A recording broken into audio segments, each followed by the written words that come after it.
Hola a todos, bienvenidos a este nuevo episodio de nuestro canal de YouTube, este podcast maravilloso, y hoy tengo el placer de compartir escenario con el mejor urólogo y uno de los colegas con los que trabajamos en equipo en Serpélvica y también llamado el doctor Prudencia. Con ustedes el doctor Alejandro Restrepo, urólogo, especialista y que trabaja en Uroclin Medellín. Alejo, ¿cómo estás? Dani, gracias por la invitación, un honor formar parte de este canal y que sea el primer urólogo invitado.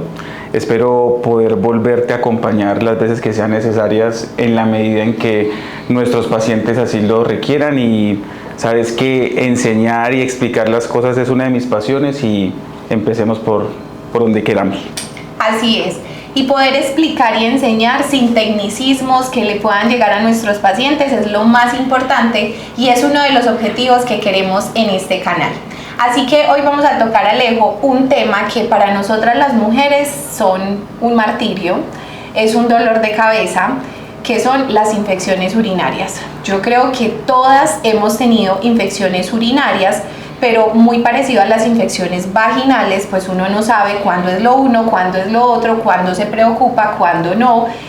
Somos las más de malas que nos dan tantas infecciones, o sea, nos apagó, mejor dicho, nos dejó la bruja, ¿qué fue lo que pasó? Porque nos dan tantas infecciones urinarias, más algunas que a otras. Entonces, pues, qué mejor especialista y profesional que tratarlas que contigo, que eres urólogo. Bueno, Dani, dijiste varias cosas en esa introducción que vamos a ir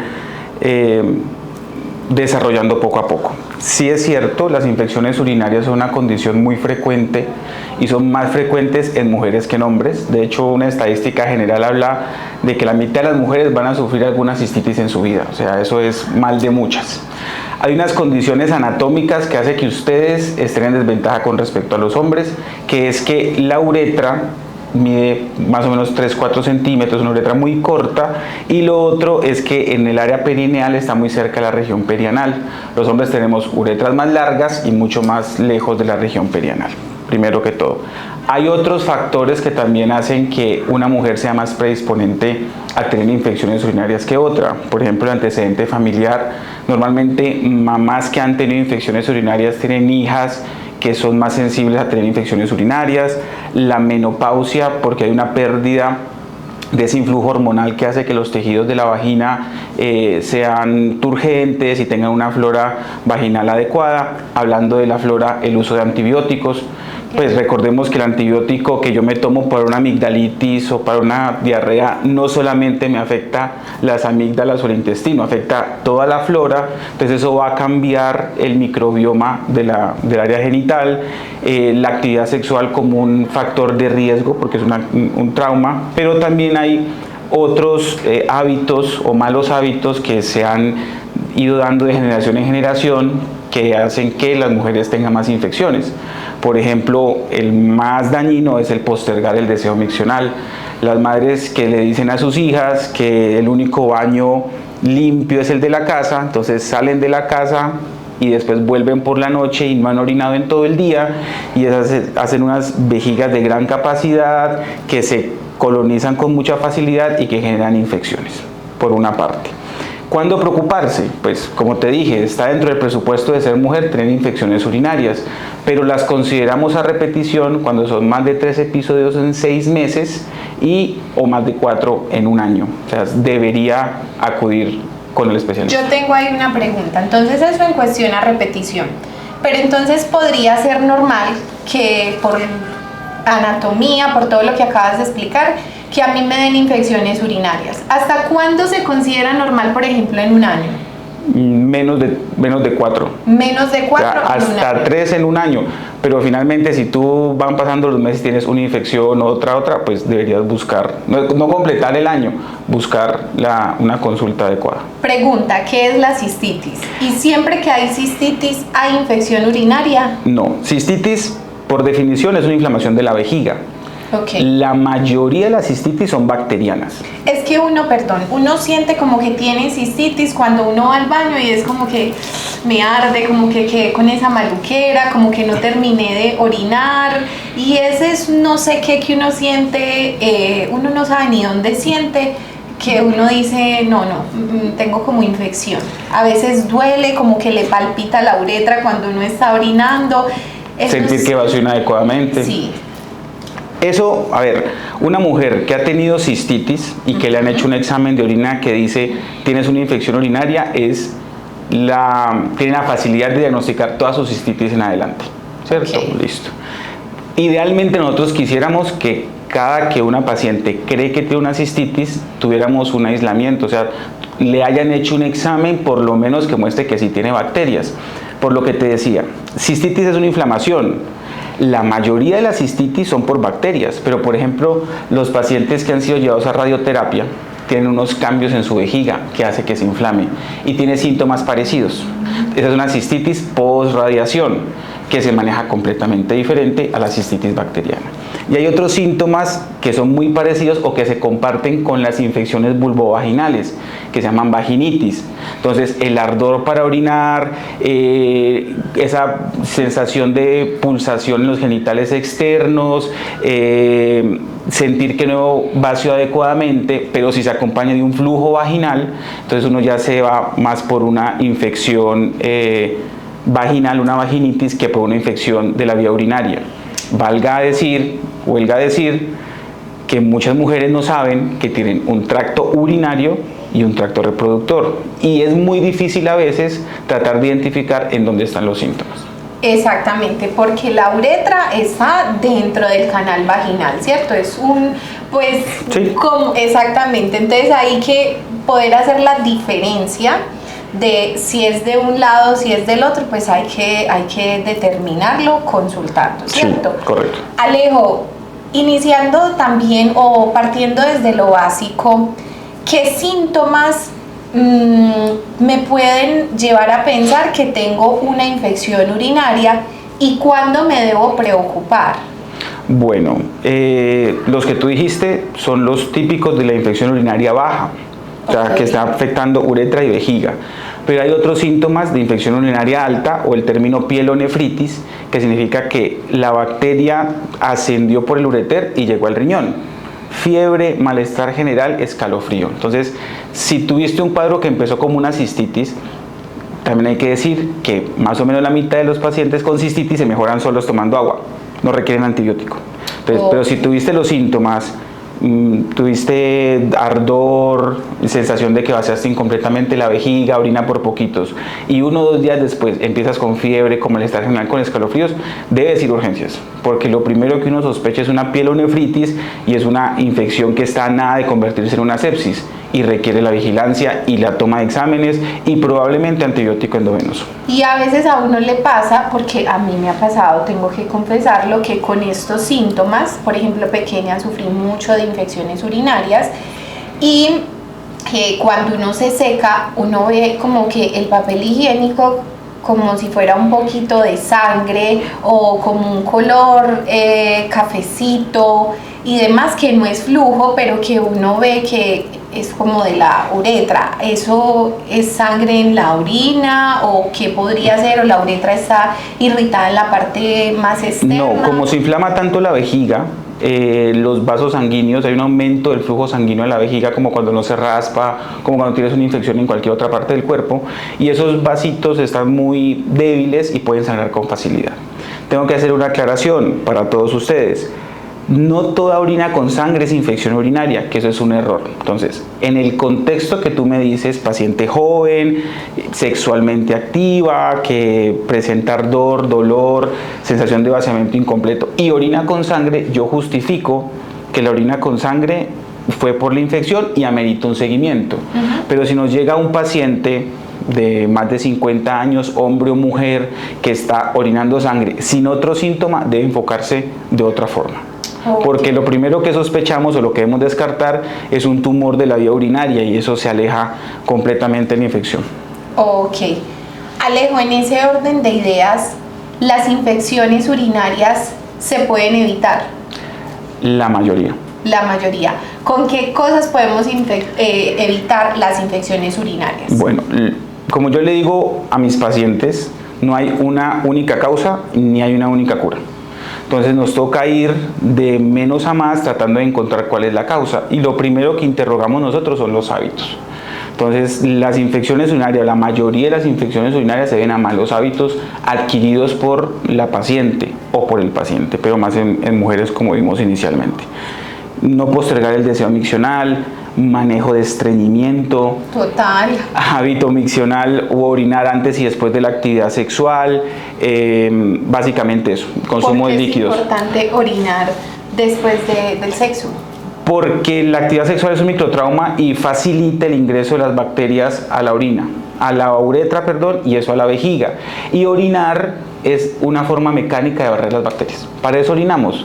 O sea, si usted tiene una uretra, las mujeres tienen una uretra de 4 centímetros y se demora un poquito las bacterias en llegar hasta la vejiga. Si tú dejaste de pasar orina por la uretra por 6, 8, 10 o 12 horas, las bacterias llegan a la vejiga, que es un ambiente caliente, que tiene micronutrientes, o sea, es un spa para las bacterias y ellas se reproducen en cuestión de horas. O sea, uno cree que las bacterias tienen un proceso reproductivo muy largo y resulta que tú en cuestión de 4 a 6 horas tienes más de millones de colonias originadas en una sola. Entonces, para eso tienes que barrer.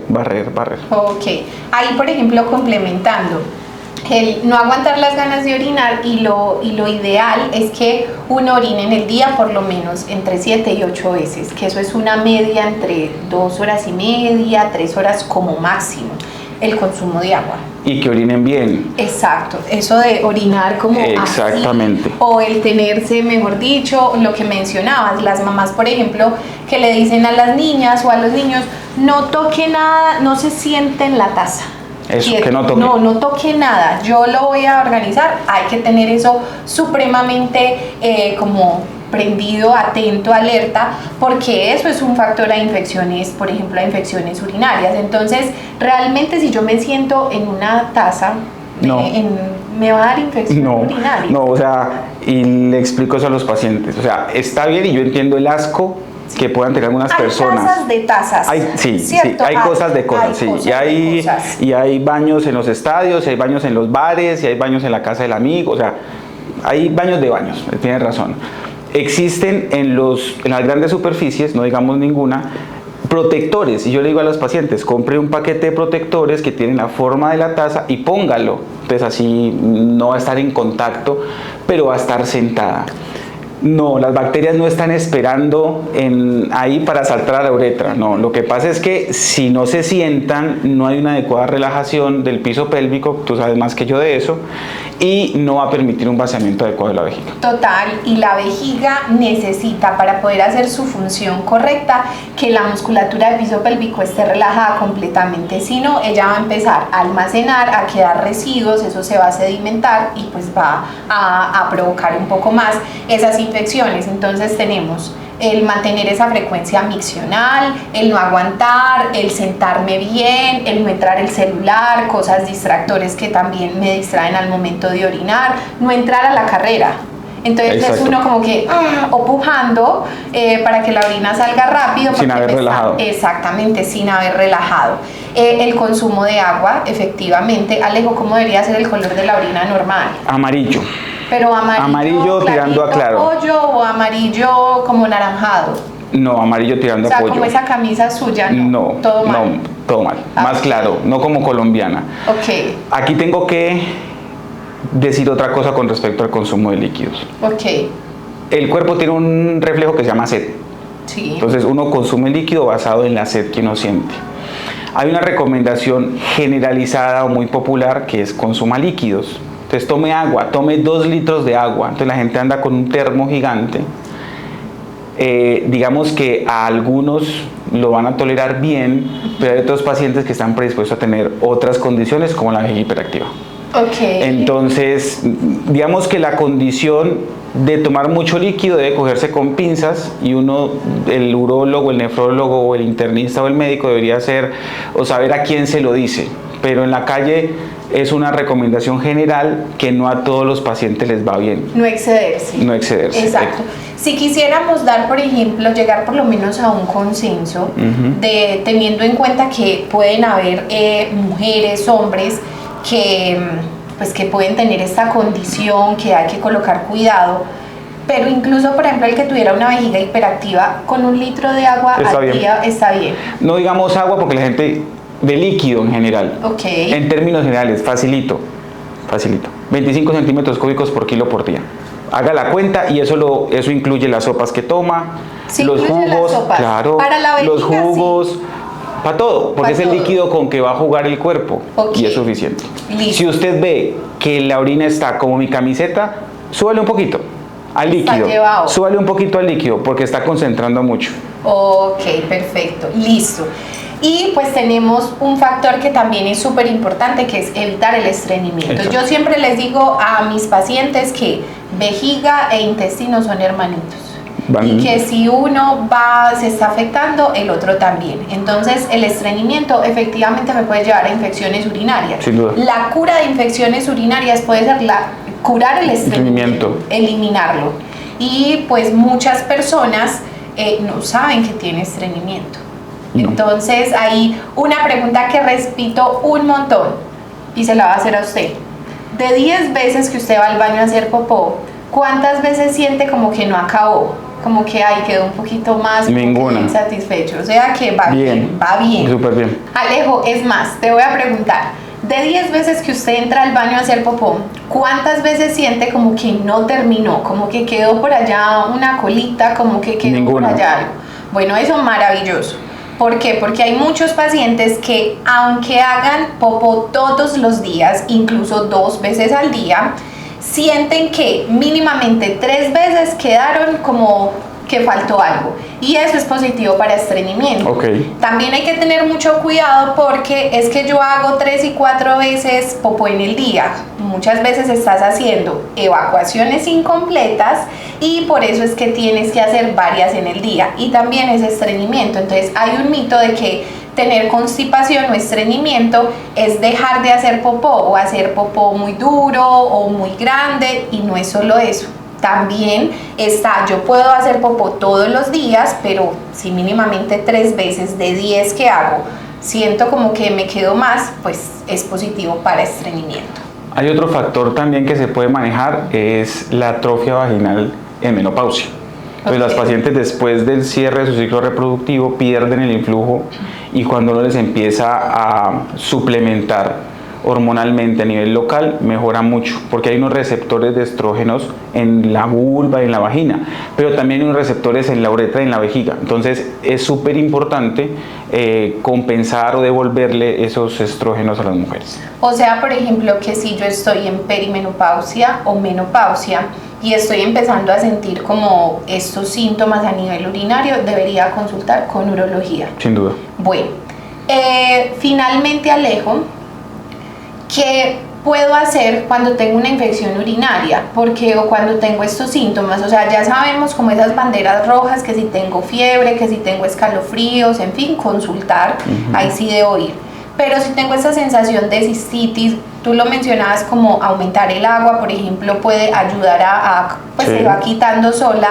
¿Qué puedo hacer? Porque lo ideal es no automedicarme, pero también sabemos que no siempre tenemos acceso de que, Alejandro, estoy con infección, ¿me puedes atender ya? No, ojalá, ¿cierto? Pero eso no sucede así. Entonces, como, ¿qué hacer desde una parte que no me haga daño? Que obviamente si continúa, si, no sé, al segundo, tercer día continúo con eso, efectivamente sí o sí tengo que consultar, pero ¿cuál es el manejo inicial que debería darle si siento una infección urinaria? Inicialmente identificar los síntomas, o sea, darse cuenta de que eso es normal, y tener digamos que la enfermedad empieza con la prevención, todo lo que hemos hablado, ¿cierto? Entonces, manejo de dieta, manejo del estreñimiento, orinar después de la relación sexual. Entonces, cada paciente tiene un factor que predispone a hacer las infecciones urinarias. Si ya tienen los síntomas y los identificaste, aumentar ahí sí la ingesta de líquido para presionar la eliminación o la diuresis, especialmente bebidas ácidas. La gente habla también del cranberry. El cranberry tiene una sustancia que evita que la bacteria se pegue a la vejiga, pero digamos que cuando tú tomas jugo, las dosis de esa sustancia son muy poquitas. Entonces hay unos suplementos de cranberry de unas dosis adecuadas que se puede explicar en la consulta.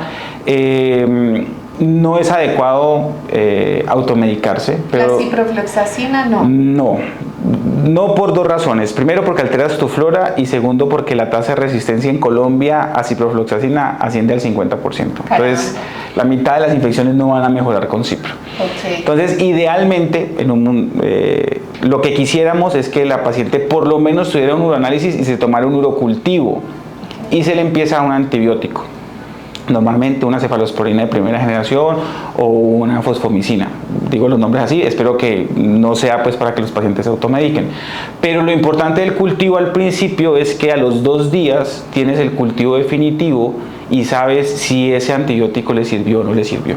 ¿Sí? Porque si no te toman ningún examen y empezaste con cipro, por ejemplo, y resultó que es resistente, llevas 3 días con síntomas, no has mejorado, vas donde otro farmacéutico, entonces te manda trimetoprim, resulta que trimetoprim también, que es prima hermana de la cipro, entonces te dan trimetoprim y el trimetoprim no tiene una tasa de como el 40% de resistencia, entonces vas saltando por antibióticos, cambiando toda tu flora bacteriana y no les has hecho nada a ese germen que te está dando los síntomas.